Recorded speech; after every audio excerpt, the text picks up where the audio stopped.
Paul Skenes is really good. I'm going to read you this tweet from Jeff Passan. Okay.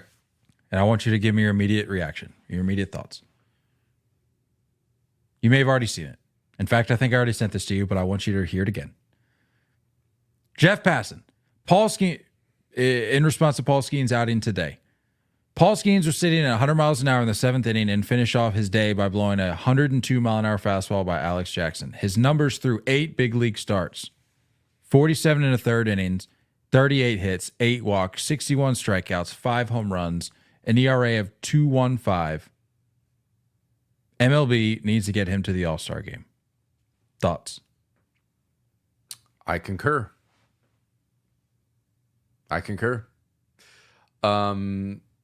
I love the way the guy trains.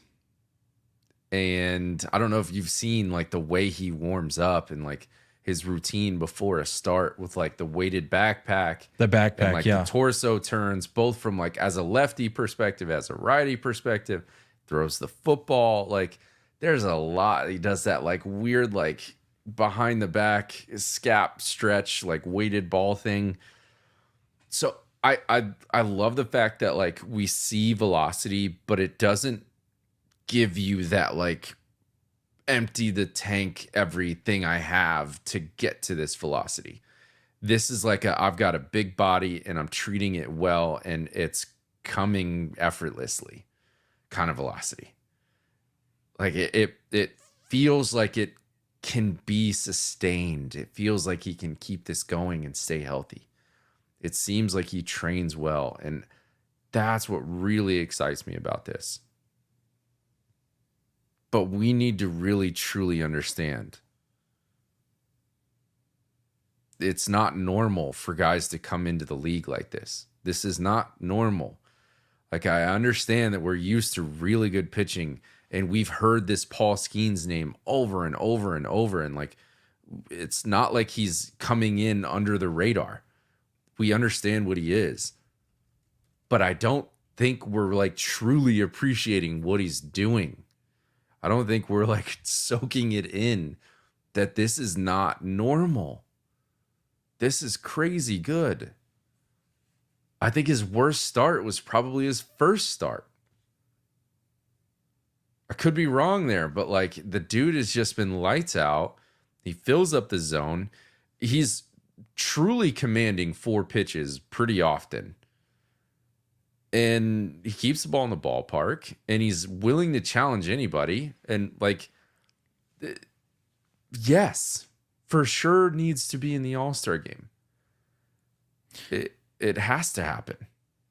And I think with the narrative that has continued to evolve surrounding the All-Star game, you and I have talked about this at length, but with just the joke that the All-Star game is turning into, more so, less regarding the game itself, because as we've talked about, guys still have to go out there and play, and like that's fun to watch. You watch, I won't say all, but a majority of the game's best go out there and play an exhibition. I love that.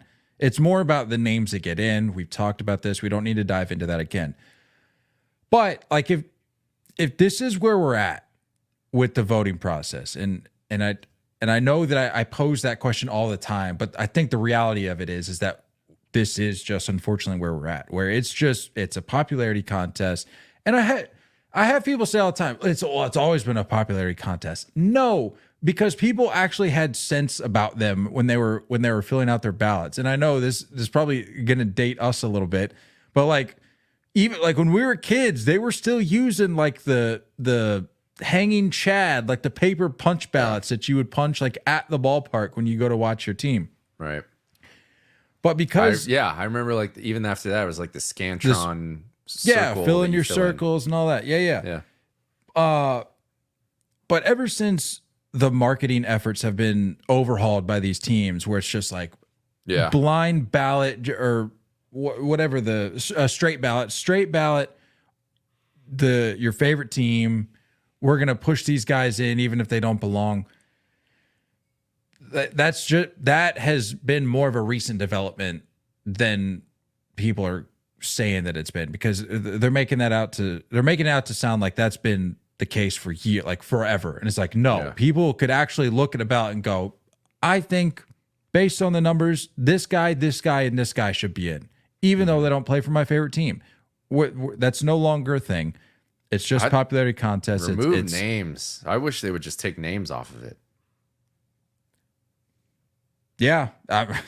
Yeah, that's not a bad approach. I'm not in love with like every guy needs to be represented, like, or every team needs to be represented. Like we're to that point where it's like that doesn't matter anymore. I don't know. It's just, I think you could really flip this thing on its head if you wanted to.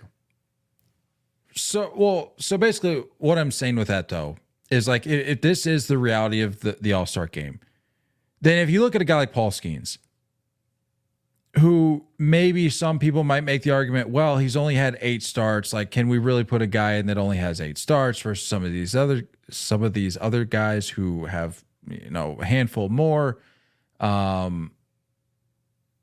My response to that would be, why does it matter if we're putting guys into the All-Star game? Right. That statistically, why is that where we draw the line? Yeah, forget about sample size, forget about innings pitched, forget about ABs, plate appearances, whatever. Like if this is where we're at, it doesn't matter. Yeah. At this point, give me the headliners. Give me a Paul Skenes. Give me a Mason Miller. Give me. I know I've gone on my rant for this guy already, but like give me a guy like Jarren Duran who has more total bases. And I know I keep fixating on the total bases thing, but that's like my fixation right now is getting Jarren Duran to the All-Star game. You're not wrong. Get the guys who are like bringing the electricity to the sport. Get those guys into the All-Star game.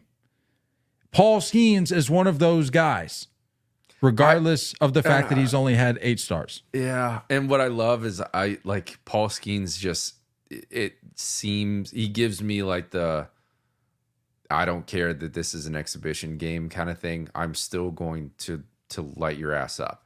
You know what I mean? Like that's like, it just seems like there is no flip off switch. Like that switch is on when he's on the mound. And that's what the All-Star game desperately needs. And these are the matchups of why the All-Star game is what it is and what it needs to be focused on again. I don't care about the in-game interviews. I don't care about the jerseys. Go back to like guys being on the same field where we don't get to see it. That's not a normal thing. Show me that, not what they're wearing showing up to the ballpark or who's on their arm, or like I just need crazy good matchups. Paul Skenes' name became popular amongst casuals and even non-baseball fans with that Ohtani matchup alone. Like that can happen again.